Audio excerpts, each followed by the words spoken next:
Hiya folks, Sandro here with more cartoon news and shenanigans. And if you'd like more cartoon news and shenanigans, I'd ask you to please subscribe to my channel. In fact, do it right now so you don't forget about it later. And I thank you very much for that, guys. I'm on the road to 1,000 subscribers, and every sub counts, so thank you very much if you just did that. Anyways, today, instead of cartoon news or anything, quick fire review. We got a quick fire review for you guys. This is Courage the Cowardly Dog. Straight Out of Nowhere. Scooby-Doo meets Courage the Cowardly Dog, and I am going to be showing images, but I'm not going to be like playing the video here. So there are spoilers. There are obviously spoilers. So if you guys haven't seen this movie yet, you could go buy it. I think it's on HBO Max, I believe. Or you could buy it from your local Walmart or wherever. Anyways, let's get on with it. So before I start, was it any good? Actually, surprisingly, it was actually decent. I give it a 7 out of 10. I'll tell you guys right now. I'll give it a 7 out of 10. And I have a lot of things to say here, but I'm going to try and make it quick. It's a quick fire review. I got to make it quick. So again, if you guys haven't seen the movie, go watch it. Spoilers ahead. Let's go. So it starts out, actually, this was really weird. So this movie actually starts out with Scoob and the gang capturing a clown that was actually the banker of the bank he was actually robbing. A little bit weird. I was kind of like, wow, what a weird place to start a Courage the Cowardly Dog movie. Just really off the wall. So they do capture him, and he actually gets let free. Yeah, so Scooby hears like a signal. So dogs can hear certain frequencies that humans can't. Scooby-Doo hears this weird, wacky frequency, and so he runs off. He runs towards the frequency, I guess. Meanwhile, they're trying to capture they had basically unmasked the clown, and I guess they were waiting for the police to show up. And the police never actually show up. And so the bank robber got away. And I was like, oh my God, that's hilarious. That's not something you ever see in a Scooby-Doo movie where the the bad guy actually gets away. So I like that they were trying new things in this movie. I really did. I really like that they at least tried to do something interesting there. And yeah, funny enough, so the main villain of this movie also, they kind of also just get away scot-free also. I'll talk about that later. But yeah, both of the main villains in this movie kind of just, I should say all three of the main villains kind of all get away. They all just get away. Anyway, so there we go. Oh, that's another important thing. So in this movie, the characters actually embrace technology. They actually have phones. They've got cell phones and what have you. Velma has an iPad that actually comes up in the movie. Shaggy has a self-help app. He wants to be more courageous, So this is Courage the Cowardly Dog. If you've never seen Courage the Cowardly Dog, it's this scaredy, he's a very frightened dog that has to face his fears. And there's a bunch of like horrifying, horror. I don't even know how creepy, horrifying, terrifying monsters in nowhere. They live in nowhere. And all these crazy and creepy monsters. And then Courage kind of has to face his fears every episode and like save Muriel or like Eustace or whatever. And so in this movie, it was very clear from the beginning. So Shaggy has a self-help app. Him and Scooby-Doo want to become more courageous. It's Courage the And, I knew that app was going to be a big part of the movie right from the beginning. So they have that there. So then Scooby wanders off to the frequency. They chase after him, which was good. And then Scooby meets Courage. So Courage, because he's also a dog, he hears that frequency. And this was very exciting because this actually feels like a finale to Courage the Cowardly Dog. I'm going to talk about it in a bit. It's all about a meteor. So let's keep going here. So then, there we go. The cicadas. So yeah, they meet. Oh no, that didn't happen yet. The cicada. So there's these cicadas that are coming out. They're tunneling out from the inside of the earth, and this matters. This matters later in the movie. I thought this part was well done. Now that I'm rewatching it, now that I'm like sort of looking a second time, seeing them crawl out of the earth, that actually makes more sense now that I've seen the movie a second time. So. Yeah. It makes a lot of sense why they're tunneling out of the earth. Wow, I never caught that in the first run. Okay, very interesting stuff. So then this is something I think that took a little bit too long. They do this like opening song, and it was just not that great, honestly. The song was just, it kind of dragged on for a bit, but they give the voice credits. One of the big things. Oh, there's a couple of cameos in here too when they do this. But yeah. There you go. Straight out of nowhere. Scooby meets Courage the Cowardly Dog. Very, very nice. But the thing, one of the big things, since I'm talking about the voice actors, I guess I should say voice actresses, Thea White. This is actually the last performance of Thea White, who you can see Muriel on the on her T-shirt there. It's very sad. She actually passed away just like a little while ago, died July 30th, 2021. And she said she was actually looking forward to watching this movie right here. She was very much so looking forward to watching Straight Outta Nowhere, Scooby-Doo meets Courage the Cowardly Dog. But she passed away. That's so sad, isn't it, guys? She passed away before she got to see her last performance as Muriel. That just makes me sad. So God bless Thea White. It was great to hear her in this movie. Also, Eustace. So Eustace, maybe I'm pronouncing his name wrong, but I always called him Eustace. But he used to be Thea White's husband. He passed away from a heart attack many years ago. So in this movie, they actually replaced Eustace with a different voice actor. And I thought he sounded really good. I really did. I think both of them sounded good. Muriel, she's a bit Scottish. So in this movie, they have Muriel giving a lot of riddles. And it was a little bit hard to hear her riddles. That's my only like sort of negative thing to say. But, you can't really say anything about Thea White. This is like her last performance. But yeah, Muriel... I just think the riddles, they should have made the voice acting on the riddles a little bit better. That's my only thing on Muriel's voice acting. And Eustace. Eustace, actually, I liked the replacement that they got. It sounds similar to the original. I feel like if you were a kid and you haven't watched Courage for a long time, you probably wouldn't even notice that they changed the voice actor. But yeah, he's pretty good. Whoever they got, I don't know who it is. There's the cicadas popping out of the earth again. That's important for later. Here they meet Muriel and whatever. And one of the weird things that never really comes up in this movie is they keep having Muriel telling riddles. And I don't know. I guess it was supposed to be like an old, Muriel's an old lady. So we got to have her doing something. It was a little bit weird, but yeah, Muriel just tells a bunch of riddles, and then out of all the people, Velma is apparently just bad at riddles. I don't know. The writing on some of the parts of this movie were a little bit questionable. I out of all the characters, Velma would be the number one character to start solving riddles. So yeah, I actually got one of the riddles too. The answer was a map. It was something like, what has towns but no people, or so. It was something like that, and I'm like, oh, it's probably like a map or something, and it was a map. They said it like right after I said a map. So yeah, I was able to get only one of the riddles, but again, they were really hard to hear.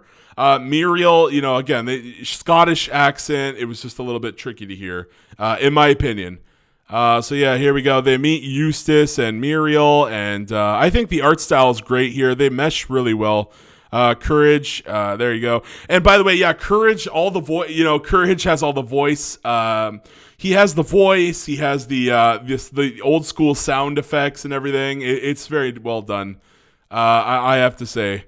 So yeah, I'm actually still just so surprised that it took them till 2021 to do a Scooby-Doo and Courage crossover. Out of all the things, it was like that seems like one of the biggest and most logical crossovers that you would do, like, right? Like out of all the like old school Cartoon Network shows like Powerpuff Girls and Dexter's Lab and whatever. Courage just makes the most sense. It's like you have creepy monsters, you have like mysterious things happening. It's like Scooby-Doo. Courage should have happened a long time ago. But I'm grateful that we finally got it here. Very exciting, very exciting.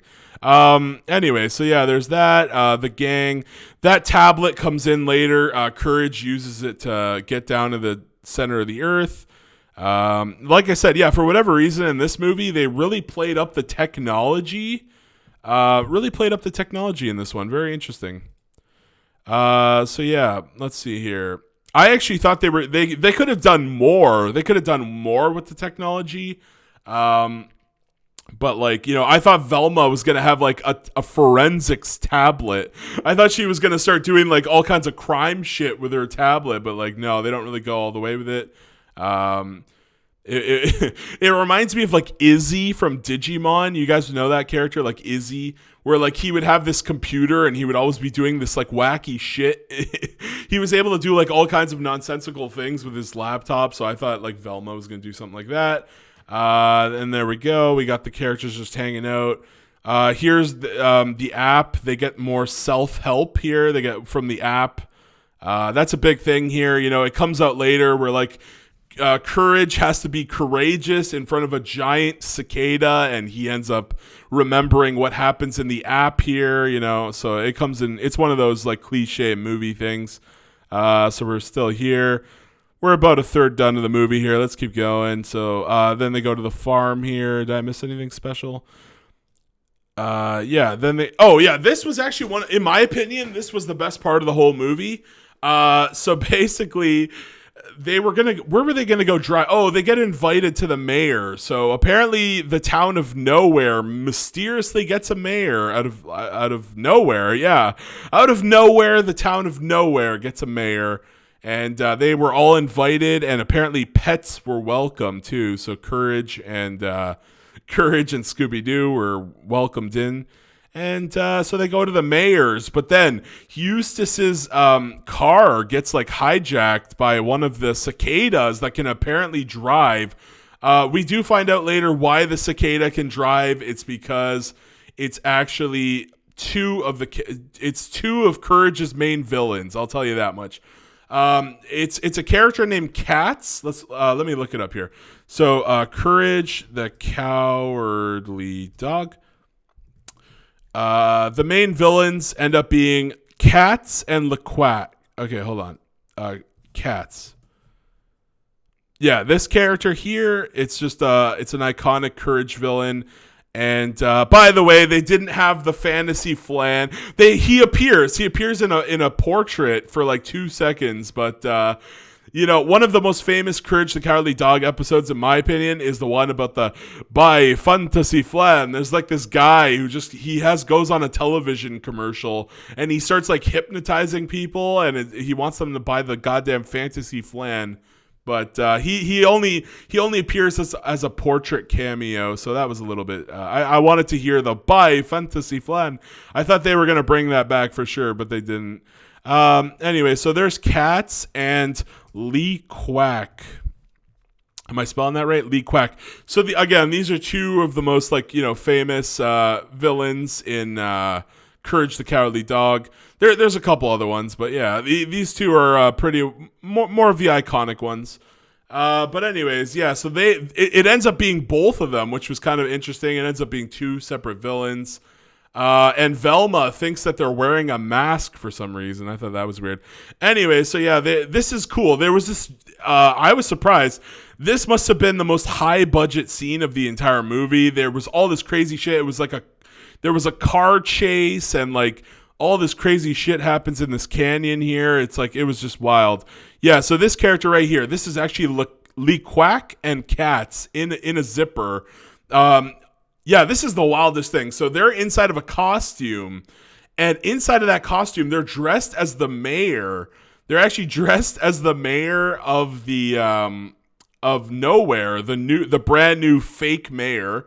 And then inside of that costume, it's LeCats and LeQuack in the same costume. It doesn't make sense, but it's kind of just funny. It's like, this is literally like two different animals inside of a human mayor costume, inside of a a goddamn giant cicada costume. So a little bit wild there. So yeah, all this crazy stuff. Again, this is the best part of the movie. I give this, like, the action scene here, like, definitely 7, 8, or a 9 for this scene alone. But overall, I give the entire movie 7 out of 10.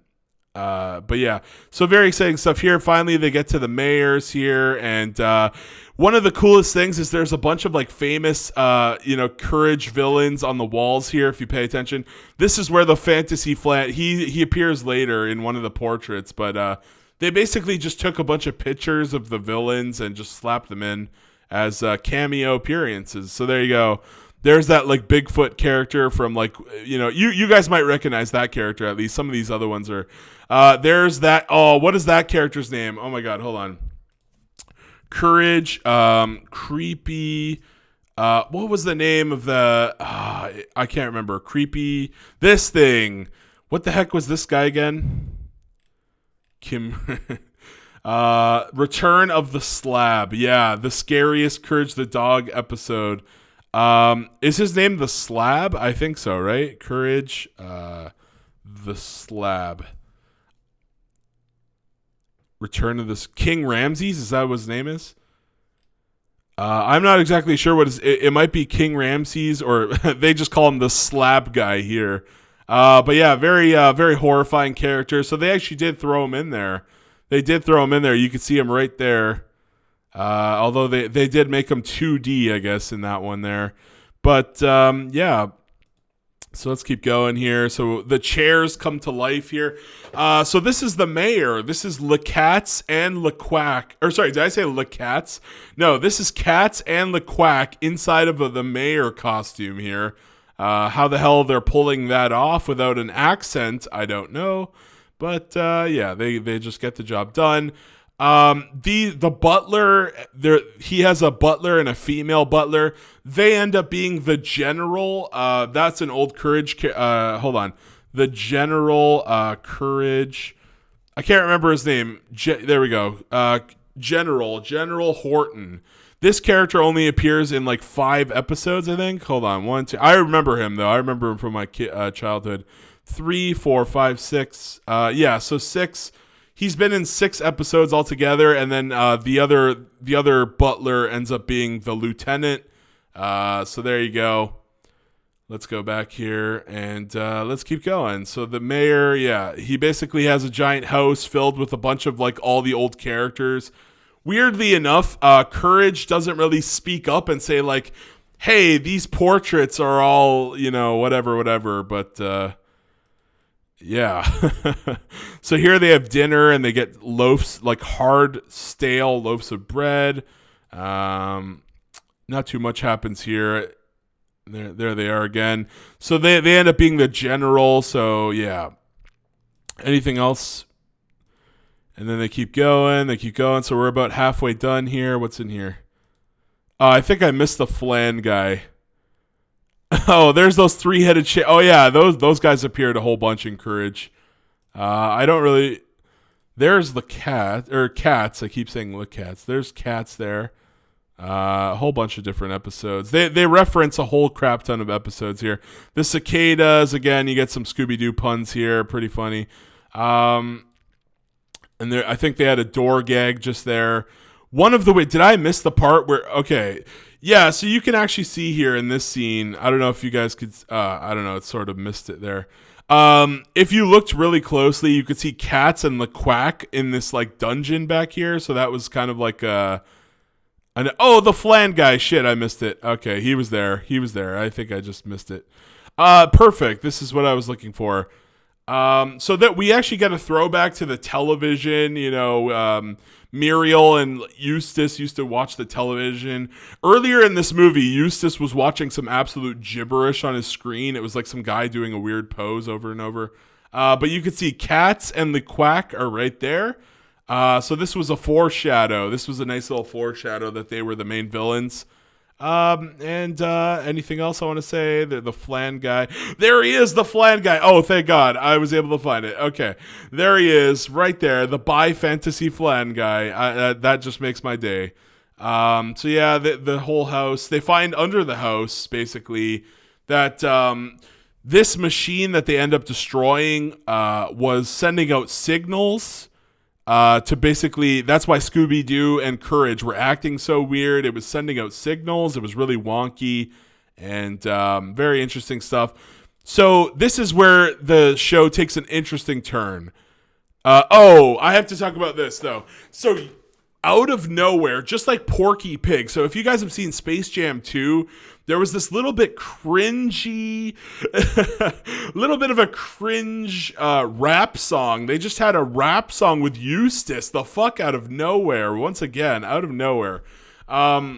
Just so weird. It was so weird. I don't know what the heck this was. Just a rap song with Eustace. So yeah. Oh yeah, by the way, apparently Courage has his own Courage snacks. That's funny here. I don't remember ever seeing those in the original show. I think that's just a gag for this movie, but Courage snacks, apparently they're homemade. So yeah, Lee Quack and Cats, they were actually hypnotizing people by there was that machine I showed earlier, and that machine was phone calling people and telling them to rob banks and bring it to Eustace's house on the farm, so that after they do everything, they could just go to the farmhouse, capture Muriel, Courage, and Eustace, and then steal all the gold and jewels and everything and here's that clown from the beginning. So he ends up losing the money. So the clown does come back, but he still gets away, though. He gets away with it completely. So that was very interesting. So I guess in the end, he loses the money. Even though he snaps out of it, he gives the money over. And then he just kind of says, you win some, you lose some, or something like that. And so yeah, this guy's a terrible criminal. This guy's a really, really shitty criminal. But somehow he got away with it. So that's funny, I guess. So yeah, Eustace, where's that stupid rap number? Yeah, really random, off the wall. Eustace gets a goddamn rap number. Just absolutely unusual. I mean, this is a Courage, crossover. So things were going to get weird, but this was the absolute nonsense. So here we go. And, I'm going to talk about the big thing coming up here. Where is it? The meteor. Hold on. Oh yeah, I almost forgot to mention Courage's computer comes in later. His computer was in the old show in Courage. Okay. Oh, there they are at the computer. So yeah, the computer was getting romantic with Velma's with Velma's tablet for no reason. So here they go. They find out that the reason that all of the weird and wacky things in Nowhere happen are because millions of years ago, the meteor that destroyed all of the dinosaurs, it was an antimatter meteor, and it crashed through the Earth, and apparently it landed right around Nowhere, right in the middle of Nowhere, and that's the reason that all of the creepy and weird shit happened. So this kind of feels like a finale for Courage, which is really weird because the original, the creator of the movie, Courage, the creator, he actually wasn't informed about this movie. He just, they didn't even, where was the article here, right? Courage, the Cowardly Dog, creator wasn't involved, right? This guy wasn't involved. Yeah, Courage the John Dilworth. I remember reading this. So John Dilworth was not involved in the Scooby-Doo crossover, and he's the creator of Courage. And yeah, it's so weird because this actually feels like a decently well-written ending to Courage. We never really get. They make a joke that one of the reasons that all of the crazy shit happens in Courage is the military. And again, we do see that the general ended up playing a big role here, but apparently everything that was going on here wasn't just caused by the military. A bunch of crazy and wild and wacky shit, like the cicadas growing into giants. That all is because of a dark matter meteorite from 6 million or however many millions of years ago that crash landed in nowhere, and I guess it just mutates. It literally has reality warping powers, no joke. At one point, Daphne gets turned into like an 8-bit pixel. So yeah, they tunnel down and like all kinds of like weird. Oh, there it is there. Yeah, so they tunnel down. There was actually this wacky scene when they tunnel down. I don't know if I could find it here, but like, yeah, shit, as they tunnel down towards the center of the earth where the antimatter meteorite is, like all kinds of wacky shit happens. Just very weird scenes overall. In the end, they find it. So that's it. That's the dark matter meteor. And it has reality warping powers. So that kind of explains a bunch of the shit in nowhere. Outside of the military involving. So there you go. They get like reality warped into like all kinds of things like balloons, and Daphne again gets reality. This scene was creepy as hell. I thought this scene was really creepy. So like a bunch of the characters got kidnapped by the cicada, like Scoob in the game, or like all of the human characters, and you just get this like creepy scene of them like crawling around in the shadows and inside of like spider webs and shit. It was creepy. Like, look at that. Doesn't that look like Shaggy's like a dying, like some kind of like decaying corpse or something? Like, it was a little bit creepy. I liked it. I enjoyed it. I think like a small child would at least be a little bit frightened by this scene, so that's good. But yeah, in the end, they just turn the lights on, and here's the reality. Yeah, there it is. Daphne gets turned into a little pixel. Like, I mean, it's cute. I like it. But yeah, they get turned into a whole bunch. Like Fred gets turned into like wooden blocks, and like I don't know if I'm gonna. Oh, there it is. Bam. Yeah, Fred gets turned into like wooden. I don't know, blocks, or I don't know what the hell he turned into there. But yeah, they end up turning back every time the meteorite bounces. It like creates ripples that like warp reality and stuff. It's really cool. So there you go. There's that.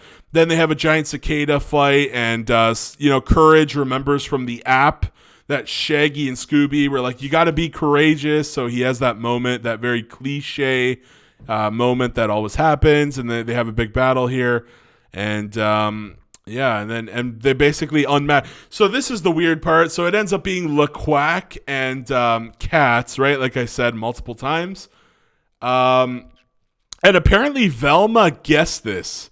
Like, how would Velma know who they are? I don't understand. This was like it's a very weird reveal. She just basically knows that it's Cats and LeQuack, even though she's like never met them. Also, she thinks Cats and LeQuack are actually wearing like rubber masks. So yeah, there they are. Look, it's so weird. So they were wearing a cicada. They were wearing a cicada costume while being in the mayor's costume, which is a robot, I guess, and then it was both of them at the same time in the same body. It's just such a weird, what a weird way to end an episode. But yeah, I did like the whole. I really, really like the whole antimatter meteorite that warps reality. That was really cool. You don't see things like that very often. So yeah, Velma basically thinks that they're in costumes, like more costumes, as if they weren't in more costumes already. And then I think we find out that basically they reveal their entire plan for whatever reason, I guess monologuing, but it's then revealed that the people, or I guess where was their... Yeah, these people, the assistants to the mayor, were actually keeping an eye on Cats and LeQuack. They were actually the general and the other guy, the lieutenant. So you can see there they took off their costumes, and there they are. They only appear... I wasn't expecting these guys to appear. I gotta be real. Really wasn't expecting them to appear in this. But, yeah, there we go. So, yeah, they basically just explain the plot. The general basically says he's going to confiscate it, but then they end up doing Courage and Scooby decide to use it as a disco ball, and they all do a dance at the end. And there they go. They just do a dance. And there's no consequences. They're doing the Egyptian. It's this way, I guess. Yeah, they're doing the Egyptian here. And they're using a reality warping antimatter meteorite as a disco ball for no reason. I guess it's funny, and Eustace is in a bath towel because he didn't even know what the hell's been going on this entire time.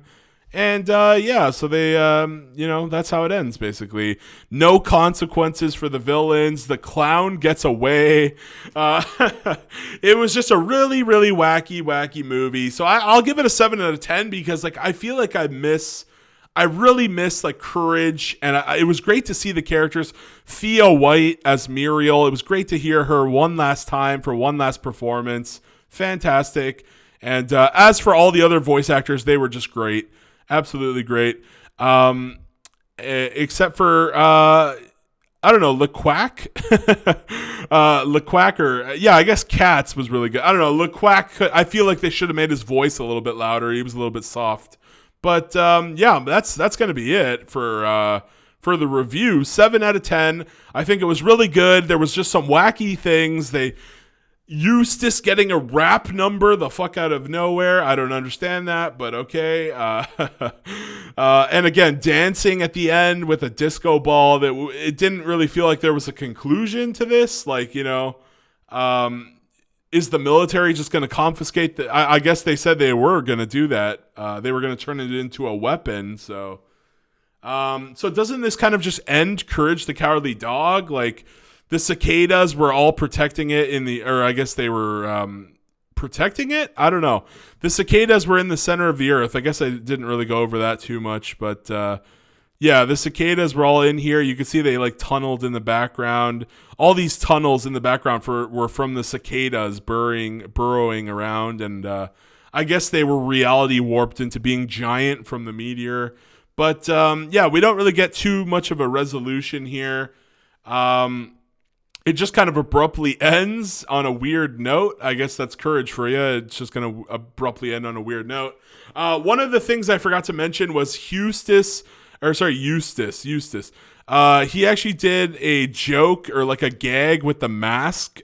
There was like a mask in the intro. Oh, there it is. Bam. I actually was able to get it. Hold on. There we go. Yeah. This was like from the old, I think it was from the old Courage the Cowardly Dog intro. So he does this joke like 3 times in the movie where he puts this mask on. He just kind of like hammer. You guys know what hammer space is when he just kind of pulls something out of nowhere. So he hammer spaces this one. And he just has the mask on him, apparently. Even though it's basically bigger than his entire body. He just happened to have that. It was funny. It caught me off guard the first time. But then the other 2 times, it was like, okay, you did it. You did it too much now. But yeah. So, that was it. Let me know your thoughts in the comment section down below. I give it a 7 out of 10. What is your rating for this movie? Did you watch it? Did you like it? Did you wish that it had a better ending? I just like, where do they go from here, right? Like, if Courage were ever to get another show, they basically explained that all of the mysterious things that happen are because of an antimatter meteorite. Is the government just going to put that meteorite back down below the earth? Or like, are all of the mysterious things going to stop appearing now? Because, it's like, I don't know. But I guess this was just a standalone movie, so I guess that doesn't really connect to the show. But interesting. It was a very, very interesting movie. So 7 out of 10. Let me know your thoughts. Let me know your comments. Please like and please share the video. And please subscribe to the video. Subscribe to my channel. Thank you very much, everybody. See you later. Have a great day and enjoy the movie if you haven't already seen it. Peace out. Bye-bye.